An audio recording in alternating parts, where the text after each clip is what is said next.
Before we dive in, tell me, where are you listening from today? Drop your city in the comments while I set the scene. If you love cars, let me tell you, there's a special kind of heartbreak that comes from seeing something you poured sweat and savings into being violated. I lived that nightmare, not in some late-night mugging or freeway crash, but in broad daylight in my own driveway. The HOA president, a woman who fancied herself arbiter of every blade of grass in Greenfield, decided to escalate her petty war with me. She sent 2 hired heavies, faux security, faux cops in cheap boots, to hook my Porsche 911 and drag it off the street on her CISO. What she didn't know was that the person she picked on was a U.S. Marshal, trained to read skullduggery a mile off.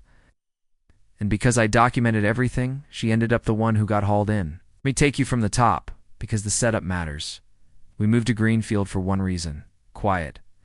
After years of chasing criminals across state lines, after nights spent sleeping in cars and knocking on doors where danger hid, I wanted peace. My wife Danielle found the place. White picket 2-car garage, lawn so green it looked like a show home set. Perfect, at least until Karen Kyle arrived. Karen wore the HOA President title like a crown, but it wasn't a crown of gold. It was a crown of thorns. What started as thinly veiled micromanagement. A note about an uncoiled garden hose here, a fine for a mailbox decal there, morphed into targeted harassment. I paid the fines at first. Arguing felt like pouring effort into a black hole.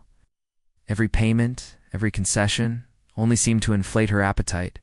The violations grew less real and more invented.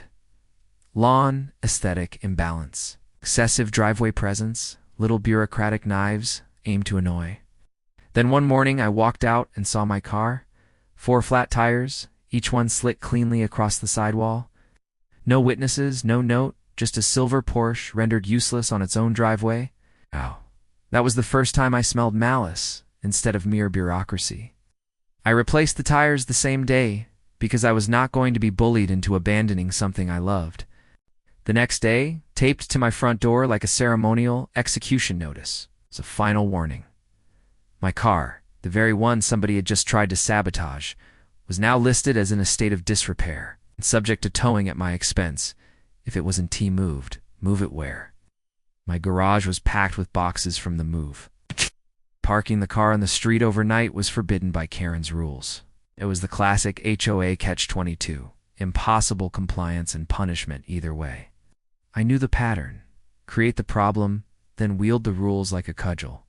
So that is how I ended up standing on Elm Street at noon, under a summer sun, watching a rusty flatbed tow truck sit angled across my driveway.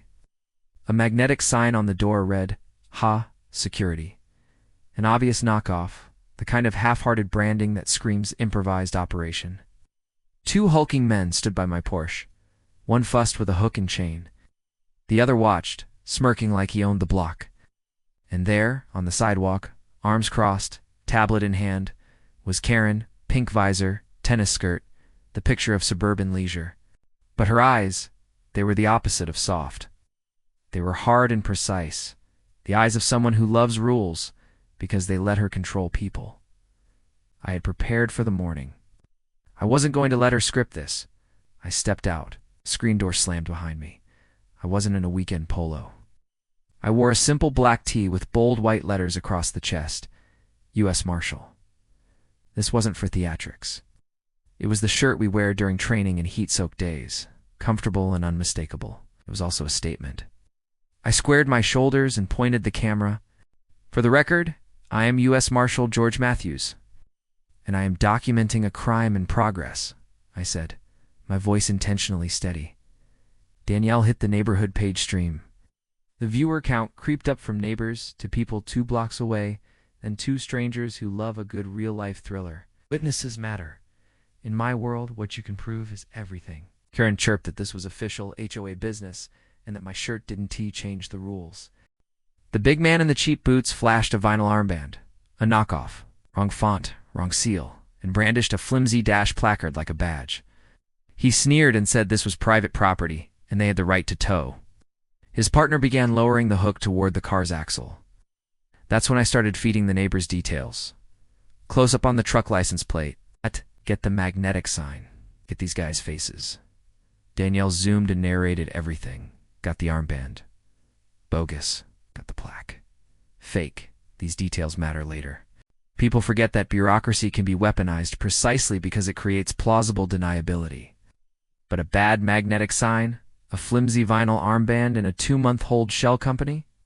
Those things don't hold up under public light. The lead enforcer, the one who looked like he'd been lifted from a low-budget action flick, stepped forward, chest puffed, using size instead of reason. "Back off before you get hurt," he barked. He relied on intimidation. Big body, loud voice, the smell of stale coffee and cheap cologne. Ricky, his partner, kept working the chain. I asked him a few simple things. "What's your name? Who are you working for? Where's your tow license? Your commercial registration?" He grunted answers, all evasive. "I worked for the lady in the pink visor," he said. "That tells you everything you need to know. Direct hire? No agency detachment?" The way he answered told me he expected me to fold. I bet people who work off the books tend to think rules exist only to be bent. Then it happened. The shove.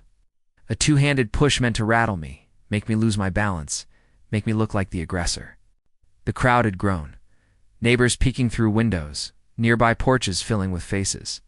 The lead guy shoved. Ricky moved around the front of the Porsche with a crowbar. The moment the crowbar flashed into the camera view, the picture changed from dispute to crime. I heard Danielle's voice in my ear. 200 viewers. Everyone sees the crowbar.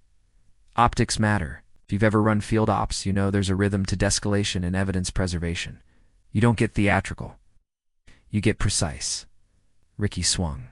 I moved. Not to fight for sport, but to control a dangerous situation quickly, surgically. A flat palm to the jaw disrupted his balance. Controlled push and a clinch put both men on the pavement in a handful of seconds. No flourishes, no Hollywood punches. Just decisive, measured control. Then I checked them for injuries on camera, kept my voice calm, narrated my actions for the live stream. "I'm checking for injuries." "Help is coming," Karen screeched assault. With all the force a woman can muster, who believes the law bows to her whims. But the crowbar lying on the asphalt, the damaged tires from days earlier, the magnetic sign spelling HOA Security in cheap letters, they told a different story. Neighbors typed in comments. "Fake cops on our street, call 911, is that a Marshal?" Within minutes, flashing lights rounded the corner.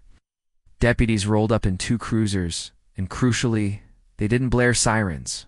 A calm, professional presence. The deputy who first stepped out scanned the scene and came to me. I produced my credentials. For a second, his posture shifted. You could see the recalibration from regular on-scene to law enforcement talking to one of their own. Karen pointed and cried that I had attacked her employees. The deputy, however, looked at the facts: a crowbar, a tow truck with no business being there, 2 men injured on pavement, and a homeowner with video evidence. Well, deputies did their thing. Danielle, bless her, was already working the paper trail. She pulled the registration for the tow truck and the corporate name from public records. The truck belonged to a paper company, Civicom Compliance Services, Inc. 2 months old, no municipal vendor records, no indemnity bond, no authority to tow. In plain English, a shell set up to look legitimate from a distance but rotten in the middle. The deputies cuffed Ricky and his partner and booked them for assault with a deadly weapon. The crowbar became evidence. The truck was impounded for lack of proper commercial coverage and permits. Karen, bewildered, ended up with a citation for hiring an unlicensed, uninsured tow operation, a fine that, in the arithmetic of small tyrants, is pure humiliation. Standing there on the sidewalk, clutching that citation like it was a crushing insult, Karen looked like the rug had been pulled out from under her, which she had not even begun to appreciate. In her mind, she was a martyr. She'd been thwarted. In mine, she'd just lit the fuse on a much bigger problem. This wasn't merely a bad interaction. It was a criminal conspiracy, hiring unlicensed heavies to steal property, falsifying authority, and orchestrating an assault that escalated the matter beyond elbowing neighbors and into federal interest territory. I didn't want a spectacle. I wanted accountability. I also wanted to send a message. The law is not a plaything. It was time to assemble evidence. Vendor records, bank trails, communication logs. That's an investigation, and investigations are methodical, slow burning, and inevitable once you light the match. The next day, I started pulling threads. The corporate registration for Civicom was thin. The web presence thinner still. No insurance, no municipal vendor approvals. But the bigger thread was Karen's own pattern. Petty fines that always led to people paying up to avoid conflict. Vendors who appeared overnight and disappeared when questioned. People who play power games in small towns leave data crumbs, and when you follow them, you find patterns. I knocked on doors. People who'd been silenced by fear suddenly found their voices when the deputy had vindicated what they'd suspected. Statements came in. Anonymous notes. Sudden violations for trivial things. Stern letters that often coincided with board votes that rewarded Karen's allies. Clicks connected to purchases. Security insignia, vinyl armbands, cheap magnetic signs, all traced back to the same handful of suppliers. Money moved through accounts, registered to names that meant nothing. Small, persistent frauds add up. Pattern. The pattern was consolidation of control through fear, then monetization through fines and shoddy contracting. We filed complaints, not for vengeance, but to stop the machine. Deputies and I worked through statements. Municipal offices found the unlicensed towing and issued violations. The HOA board, once a place of petty rulership, started to crack as evidence of mismanagement and malfeasance surfaced. People who had been cowed by Karen's presence found they had leverage when data and deputies backed them. Through it all, I kept the camera rolling. Not for clicks or drama, but because documentation is power.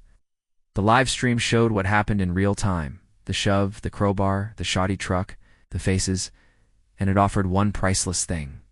A neutral record. When law collides with narrative, the neutral record keeps the truth from being buried under the noise. You'd think that being a U.S. Marshal would make me untouchable. Doesn't. It gives you training and experience and the instinct to notice when something smells like a setup. It gives you tools and contacts. But it also gives you a responsibility not to escalate for spectacle. That day, I used only what I needed. Verbal containment, controlled physical intervention when the weapon appeared, and immediate efforts to secure witnesses and evidence. A month later, the HOA board was forced to act. Karen was removed as president pending investigation. Civicom compliance services vanished from the records like a bad magic trick, and the unlicensed record company's assets were frozen.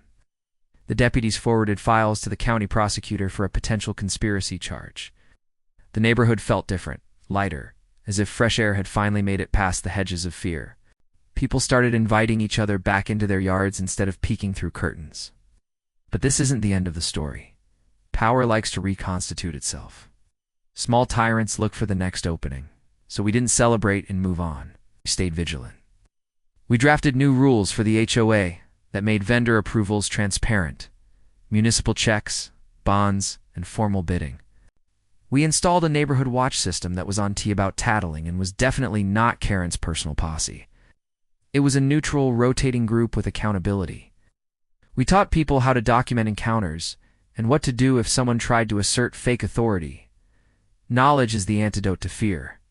If there's a lesson tucked into all of this, it's twofold.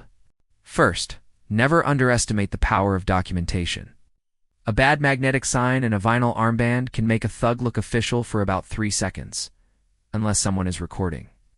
Second, small-town power dynamics can be poisonous, but they can be dismantled with persistent, quiet work, public records, witness statements, municipal rules, and a community willing to stand together.